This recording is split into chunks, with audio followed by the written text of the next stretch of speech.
What's up, fight fans? Welcome to my channel. This is Johnny, and in today's video we're going to be going over the statistics that nobody talks about when mentioning this weekend's co-main event at the Prudential Center in New Jersey between two American rising prospects, Jahi Tucker taking on Lorenzo Simpson.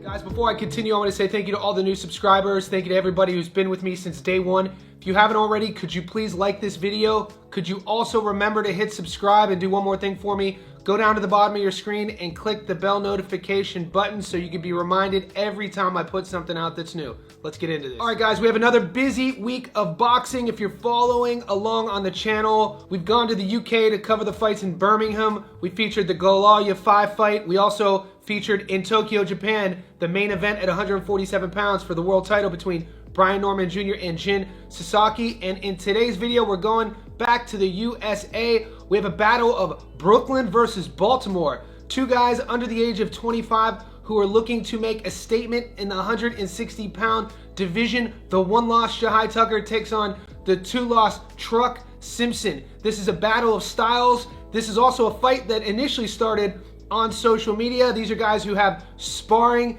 history, and not a lot of people are talking too much about this fight. Personally, I feel it's a fun and exciting fight that is flying under the radar. So in this video, I'm going to be going over both guys' careers. We're going to talk a little bit about how they go about their business, each fighter's path to victory.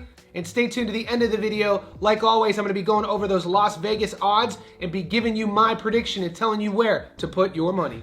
All right, guys, Truck Simpson is a 25-year-old southpaw from Baltimore. He's a 5'10" slugger. In his fights, he doesn't really hide what he wants to do. He wants to walk you down with the high guard and land his backhand. He has nice pop, and he's coming off some mixed results as of late. Some will say that the two losses could have gone either way.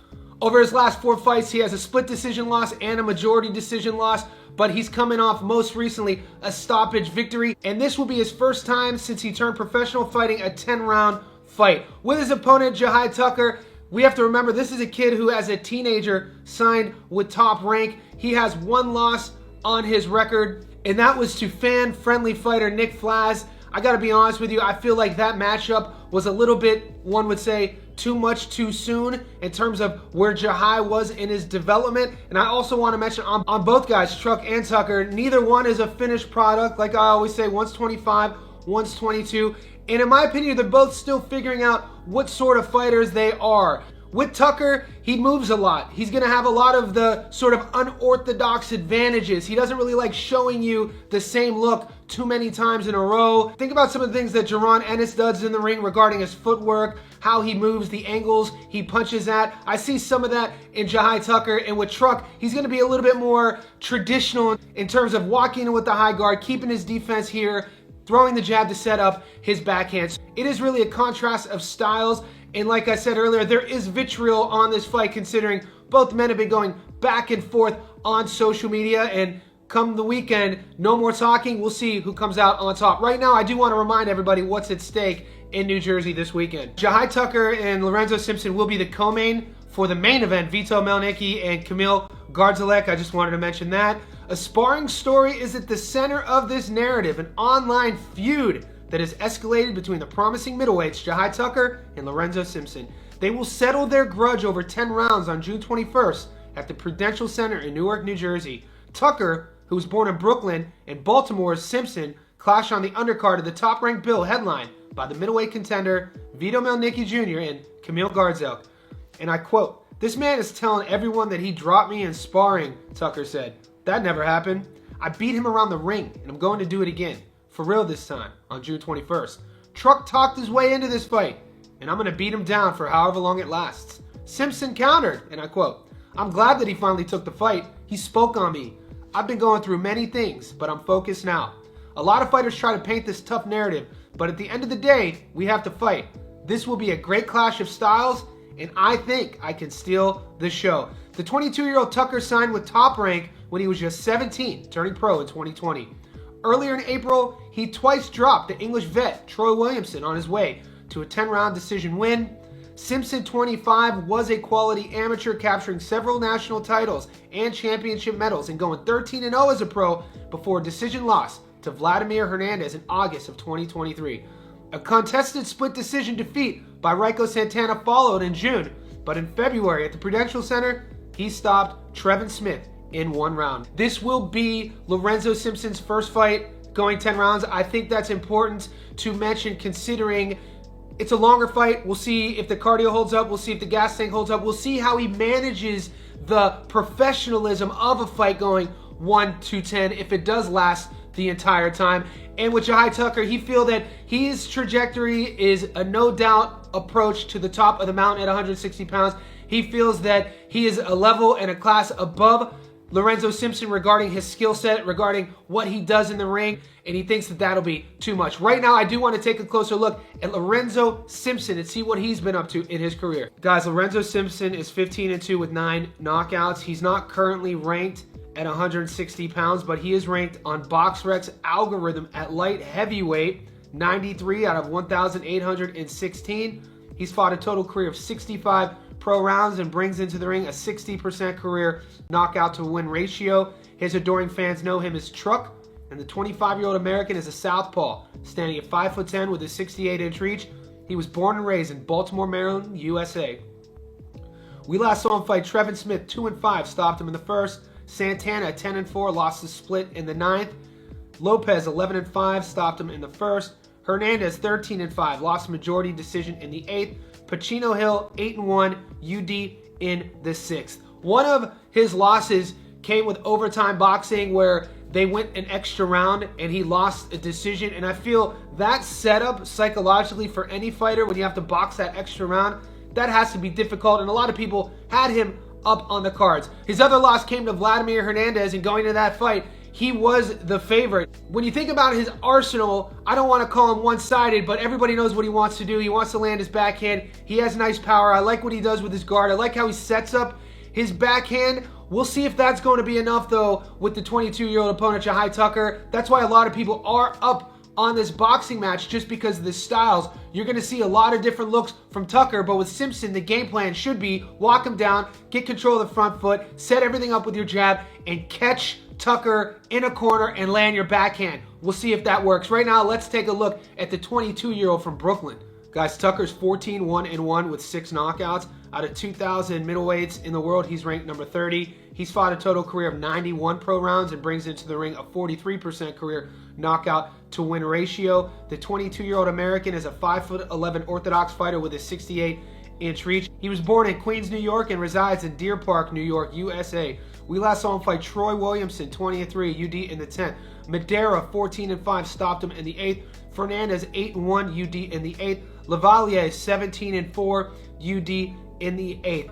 In his 2 fights prior to that, he lost his only loss to Nick Flaz, and then he had a draw. So his last recent outings, he's back on a winning streak. He did drop Troy Williamson a few times. You Brit fans will recognize Troy Williamson. This is a guy who fought Joshua Kelly to a decision, so Williamson is a tough out. Tucker had him hurt late multiple times. Tucker's a fun prospect to watch, and I think that still, because he's still developing and he's been signed since he was 17, he really hasn't had an easy route. They're really not guiding him, sort of holding his hand with these matchups. So as a purist of the sport, I have to tip my cap to Jahi Tucker. At 22 years old, he's getting invaluable ring experience. And I also want to mention all of you, those who are sitting on the side of, this is it for Jahi Tucker. I've seen some of you guys in these message blogs, or this is it for Lorenzo Simpson if they lose. I disregard those comments. At 25 and 22, like I said, both fighters are not finished products. When I think about these guys side by side, the physical attributes are pretty much even.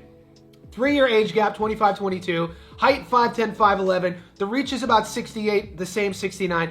It's that orthodox versus southpaw matchup is going to be interesting. Truck is a southpaw, and obviously Tucker's the ortho. It's going to be up to Simpson to get his lead foot, which is going to be his right foot. He's going to want to keep it on the inside of Jahi Tucker so he can have a measured approach and land his backhand. Now Tucker, on the other hand, is going to want to keep his lead foot on the outside of Simpson to circle away from that power side. When you think about the arsenal and the offensive sort of tools, you got to give the side to Jahi Tucker. I think he's going to be the better athlete. I think he's going to have the more boxing skills. He's very unorthodox, like I said. His angle changes, his movement patterns, where he'll throw punches from. One of the things I'm interested in to see if he's worked on is his energy expenditure in the ring, meaning that some guys waste a lot of things and some guys don't. When you look at Jahi Tucker, there are a lot of unorthodox movements.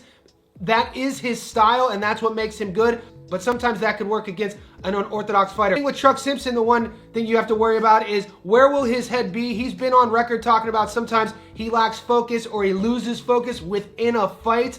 We're going to see, because we know at the highest level, these fighters cannot risk losing focus for even a second, because that one lack of concentration could cost you a fight. And guys, right before we look at the Las Vegas odds, I want to remind everybody, I do live streams every single day. In those live streams, I go over my method of victory, prop bets, knockdown markets, etc. So for this prediction, I'm giving you just my money line.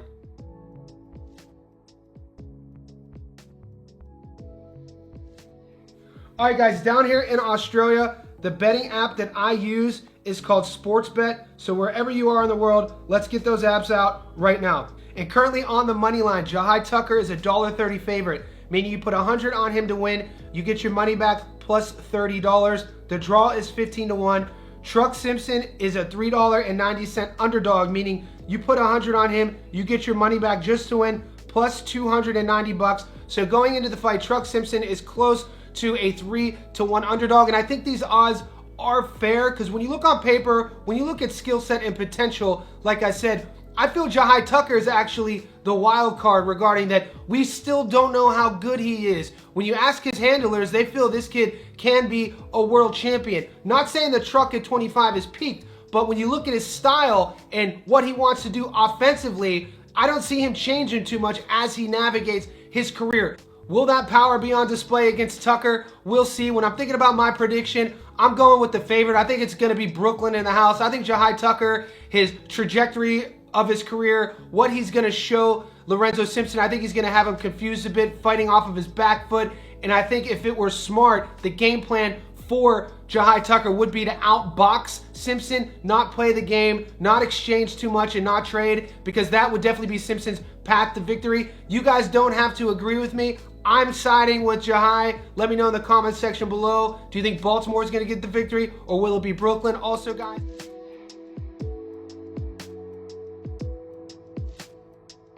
what's up, fight fans? Welcome to my channel. This is Johnny, and in today's video, we're going to be going over the statistics that nobody talks about when mentioning this weekend's WBC interim world title fight at 112 pounds in Birmingham, England, between Galal Yafai and Francisco Rodriguez Jr.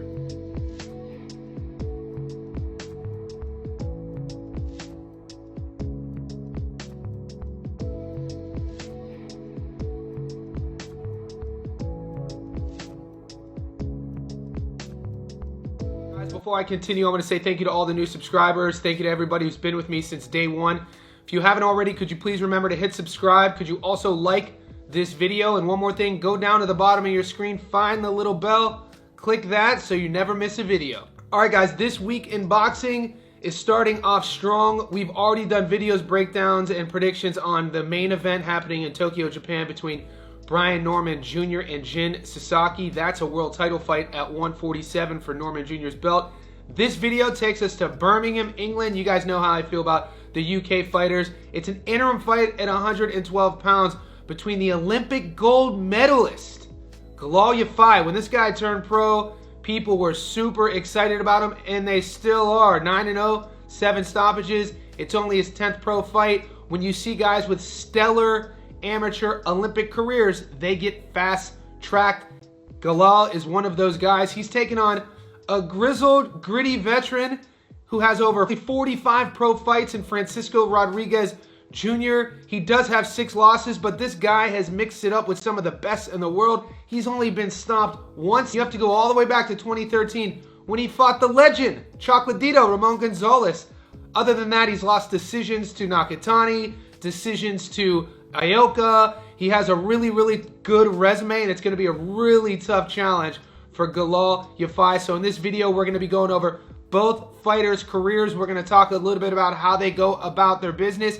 And like always, stay tuned to the end of the video. That's when I'll be going over the current Las Vegas odds, and I'll be giving you my prediction, telling you where to put your money. All right, guys, when we look at both fighters' resumes, they couldn't have gone about their business in more opposite directions, meaning they're both 32 years old, but one guy has close to 250 pro rounds fought in Francisco Rodriguez Jr., and in his opponent, Galal Yafai, has nearly 50 pro rounds. So in terms of professional experience, this is going to be hands down the biggest step up for Galal Yafai. He is coming off a very impressive victory over Sonny Edwards, and in every fight highlight training video I see a Galal Yafai, I understand why the hype is high on him, and I believe, in my opinion, it is well warranted. He does a lot of things really well in there. He is a smooth operator, and he fights with a bit of a mean streak. Francisco Rodriguez Jr.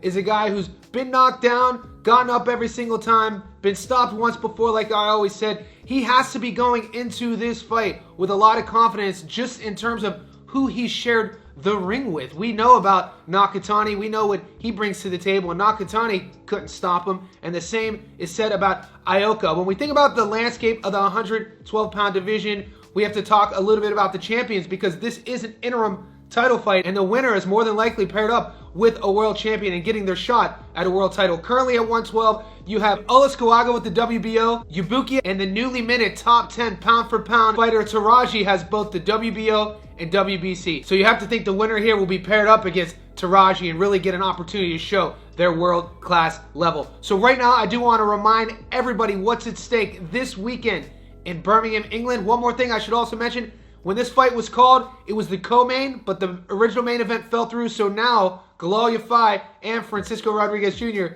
get the main event slot in Birmingham. All right, guys, Galal Yafai will move a step closer to fighting for world titles as he prepares to defend his WBC interim flyweight belt against Mexican Francisco Rodriguez Jr. on June 21st. Birmingham's Yafai, Tokyo 2020 Olympic gold medalist, hasn't been in action since stopping Sonny Edwards in 6 rounds last November. The victory was a breakout performance for Yafai, who now looks to take things a step further against veteran Rodriguez Jr., who was trained by Eddie Reynoso. Rodriguez Jr. is a former champion at strawweight, where he was the unified WBO and IBF champion, but he's since failed in efforts against junior bantamweight against Kazuto Ioka and Junto Nakatani.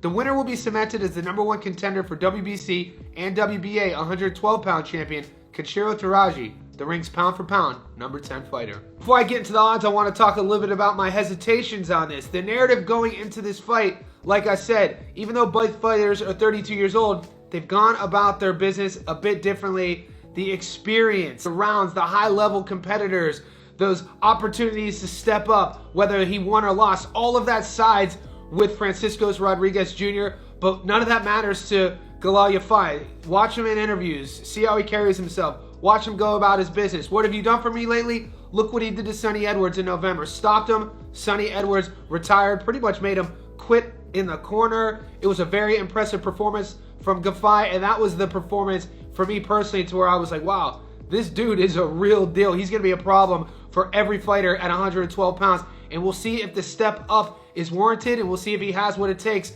to stake claim at one of those titles at 112. Right now, I do want to take a closer look at the veteran Francisco Rodriguez Jr. Guys, Rodriguez Jr. is 39-6-1 with 27 knockouts. Out of 789 flyweights in the world, he's ranked number 10. He's fought a career total of 282 pro rounds and brings the ring a 69% career knockout to win ratio. His adoring fans know him as Chihuas. The 32-year-old Mexican is an orthodox fighter standing at 5'4" with a 65-inch reach. He was born and lives in Monterrey, Nuevo Leon, Mexico. We last saw him fight Morales 30-16. That was a no contest, no decision. Villalobos 14-3 stopped him in the first. Torres 15-3 stopped him in the third. Joel Cordova 13-6 UD in the 10th. Nakatani 23-0 lost the decision in the 10th. So when you look at Rodriguez Jr.'s resume, 39 wins, 27 of them are by way of knockout. We know what he wants to do. We know that Mexican pressure forward style. He has a lot of power for the division. and he's super tough and gritty and durable. Nakatani couldn't get him out of there. Ioka couldn't get him out of there. And like I said, we have to jump in the time machine and go back 12 years to see the last and only time he's ever been stopped, and that was against Chocolatito. So what he's going to want to do is bring the fight to Galal Yafai. Let Yafai know right off the bat that he's going to be too much for him and that he is going to be a problem that Yafai isn't going to be able to solve. The volume is going to be there, the pressure is going to be there, and the power is going to be there. The question is, we're going to see about the fight IQ, we're going to see about the punch placement, the accuracy, the timing, all the little things. We're going to have a lot of answers to the questions that we might have going into this fight. Right now, let's look at the gold medal Olympian Galal Yafai. Guys, Yafai's 9-0 with 7 knockouts out of 789 flyweights in the world. He's ranked number 4. He's fought a total career of 49 pro rounds. He is the WBC interim world flyweight champion. The 32-year-old Brit is a 5'4" southpaw with a 68-inch reach. He was born and lives in Birmingham, West Midlands, United Kingdom. We last saw him fight Sonny Edwards, 21-1, stopped him in the 6th. Oliva, 9-8, stopped him in the 3rd. Gata, 21-1, stopped him in the 8th. Sonomoro, 22-2, won a decision in the 10th. Frank, 15-3, stopped him in the 1st. So with a guy like Galal Yafai, we already talked about it. Fast-tracked from the amateurs to the pro ranks. Fast-tracked to a world title, and this is by far going to be his litmus test for both himself, his camp, and us boxing fans to see if he is the real deal. When I think about both fighters side by side, it's a phrase that you often hear in boxing: tread on the tires. Both guys are 32, but in terms of a fighter's age inside the ring, they're not 32. Francisco Rodriguez has been fighting for a much longer time at the pro level versus Galal Yafai. That's either going to go for Francisco Rodriguez Jr. or go against him. He's going to be dealing with probably one of the sharpest guys he's fought in a while. They're both going to be going for the knockout. Galal Yafai's speed is unbelievable. His feints are through the roof. He does a lot of the same things that Francisco Rodriguez Jr. does. Well, he does a lot of those things, in my opinion, a little bit better. Both guys have power. Both guys are going to be looking for the knockout. This is going to be a very fan-friendly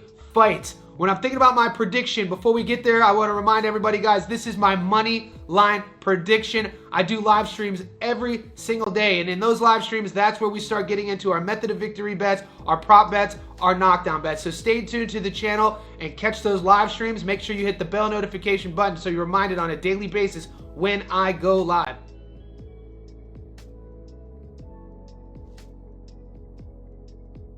All right, guys, let's pull out our betting apps. Down here in Australia, I use a betting app called Sportsbet. Currently on the money line, Galal Yafai is $1.34 favorite, meaning you put $100 on him to win, you get your money back plus $34.